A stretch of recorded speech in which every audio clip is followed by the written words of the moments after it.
निवेशकों के एसआईपी के जरिए म्यूचुअल फंड में निवेश बंद करने वालों की संख्या बढ़ी है। एएमएफआई के ताजा आंकड़ों पर नजर डालें तो नवंबर महीने में 2.3 करोड़ नए सिप अकाउंट रजिस्टर किए गए, जो पिछले साल के मुकाबले 6% अधिक हैं। लेकिन इस दौरान एसआईपी बंद होने की रफ्तार पिछले साल के मुकाबले 30% बढ़कर 1.2 करोड़ खाते पर पहुंच गई है। एएमएफआई के आंकड़ों के मुताबिक नवंबर महीने में निवेशकों का इक्विटी म्यूचुअल फंड में भरोसा घटा है। यहां पर जो इनफ्लो थे वो टूटे हैं, कम हुए हैं और ये वाकई इसमें भी बड़ी गिरावट आई है। सर, पहला सवाल, सिप क्यों टूटने लगी, इसकी क्या वजह है? ये तो बाजार भी तेज है, ऑल टाइम हाई के आसपास ट्रेड कर रहा है। दो वजह दिखती है। सिप टूटने का आंकड़ा थोड़ा सा चौंकाने वाला है और इसमें अगर आप सिप के आंकड़े में हम ये ध्यान से देखें कि दो तरीके से हम सिप जो सिस्टमेटिक इन्वेस्टमेंट प्लान होता है इसके बाजार में असर को देखते हैं कि कितनी सिप रजिस्टर होती हैं और कितनी सिप डिसकंटिन्यू होती हैं और कितनी सिप स्टॉप कर दी जाती है। ये 3 पैरामीटर्स हैं। यानी वो लोग जिन्होंने निवेश कर रखा था उन्होंने नई सिप खोली, उन्होंने अपना निवेश रोक दिया, सिप डिसकंटिन्यू कर दिया। तो जो डिसकंटिन्यूएशन का रेशियो है वो 12% बढ़ा है। स्टॉपेज का रेशियो का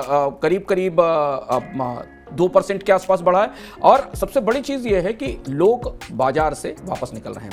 ऐसा लगता है जैसे कि बाजार में तेजी है, लेकिन छोटे निवेशकों में अब एक बेचैनी है, घबराहट है और वो घबराहट हमें बाजार में दिखाई देती है।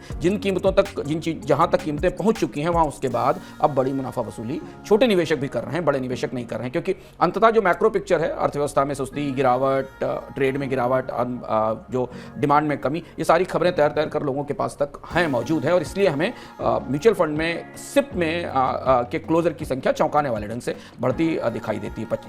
2022 की तुलना में करीब 51% का सर्ज हमें सिप बंद होने में दिखा है। और ये भारत के छोटे निवेश के लिए अच्छी खबर बिल्कुल नहीं है, क्योंकि म्यूचुअल फंड उद्योग ने पिछले 3-4 सालों में 5 सालों में भारत में निवेश की एक संस्कृति तैयार की। हालांकि अभी भी भारत में फाइनेंशियल सेविंग का केवल 6% हिस्सा म्यूचुअल फंड में निवेश होता है, लेकिन बहुत बड़ी संख्या में लोगों ने अपने पारंपरिक निवेश से बाहर निकल कर म्यूचुअल फंड में निवेश करना शुरू किया था। एक और वजह ये हो सकती है, बाजार में गिरावट की वजह की संभावना देखकर लोग इसे निकालकर अन्य विकल्पों की तरफ ले जा रहे हैं। अब हमें दिलचस्प तौर से देखना होगा कि क्या भारत में बैंक डिपॉजिट्स इसके बाद बढ़ेंगे।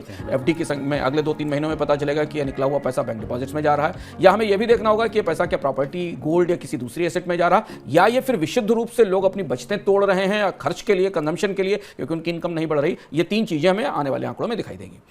सर, दूसरा सवाल मेरा इक्विटी म्यूचुअल फंड पे था। इक्विटी म्यूचुअल फंड हमेशा ये माना जाता है लंबी अवधि के लिए या लंबे लक्ष्यों को पाने के लिए इक्विटी म्यूचुअल फंड सबसे अच्छा विकल्प है। यहाँ निकासी क्यों बढ़ रही है, इसकी क्या वजह है? इक्विटी म्यूचुअल फंड में भी करीब 60% रिडम्पशंस बढ़े हैं। 26,000 करोड़ के रिडम्पशन हैं 2 सितंबर 2021 के बाद। यह काफी बड़ा नंबर इक्विटी म्यूचुअल फंड्स में दिखाई दे रहा है। और इसमें भी हम आंकड़े को जो भीतर से देखने की कोशिश करते हैं तो लार्ज कैप फंड्स में जो बड़े स्टॉक्स हैं उनसे जुड़े हुए फंड्स में करीब में जो इनफ्लो है वो घट के करीब 21 महीने के लो पर आ गया। इनफ्लो भी आ गया, रिडम्पशन भी बढ़े और इनफ्लो भी घटा है। 2 लाख करीब 2258 लाख करोड़ रुपए के आसपास का इनफ्लो दिखाई दे रहा है। डेट मार्केट इनफ्लो थोड़े बेहतर दिखाई दिए हैं। अब यहां हमें इन निवेशकों की समझदारी का संकेत मिलता है, क्योंकि इक्विटी म्यूचुअल फंड्स में कंपनियों के शेयर्स अब हाई वैल्यूएशन को टच कर रहे हैं। भारत के स्टॉक मार्केट की मौजूदा तेजी स्क्वीज होकर कम स्टॉक्स तक सीमित रह गई है, 5 से 10% स्टॉक्स तक सीमित रह गई। तो इसलिए निवेशक लार्ज कैप फंड्स में बिकवाली कर रहे हैं या लार्ज कैप फंड से पैसा निकाल रहे हैं। और चूंकि डेब्ट इंस्ट्रूमेंट्स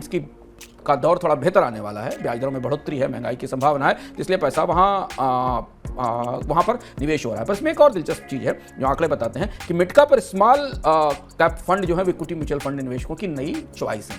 यानी वहां प्राइस में वैल्यूएशन या अप्रिसिएशन का भी स्कोप थोड़ा बचा हुआ है। तो ये निवेश की चर्निंग है। लेकिन अगर इक्विटी म्यूचुअल फंड से ओवरऑल मार्केट लोगों का पैसा निकल रहा है और खासतौर से बड़ी कंपनियों से पैसा निकल रहा है, तो इसका असर हमें अगले 2-3 महीनों में जो डोमेस्टिक इन्वेस्टर्स हैं उनकी जो क्षमता है बाजार को गिरावट रोकने की, उसमें कमी के तौर पर दिखाई देगा। क्योंकि विदेशी निवेशक अगर आने वाले समय में कोई बड़ी बिकवाली करते हैं, जैसे कि पिछले 1 साल में देखा शुभम कि विदेशी निवेशकों ने बड़ी बिकवाली की, पर भारतीय बाजार में कोई अफरा तफरी, कोई बेचैनी नहीं हुई, बल्कि भारतीय बाजार को देशी निवेशकों ने संभाल लिया। म्यूचुअल फंड्स का सिप टूटना, म्यूचुअल फंड के से निवेश का बाहर निकलना, इस बात का संकेत है कि फिर डोमेस्टिक इन्वेस्टर्स की जो ताकत है, जो फायरवॉल की ताकत है, जो कुशन है, वो कुशन बाजार में टूटेगा और कम होगा।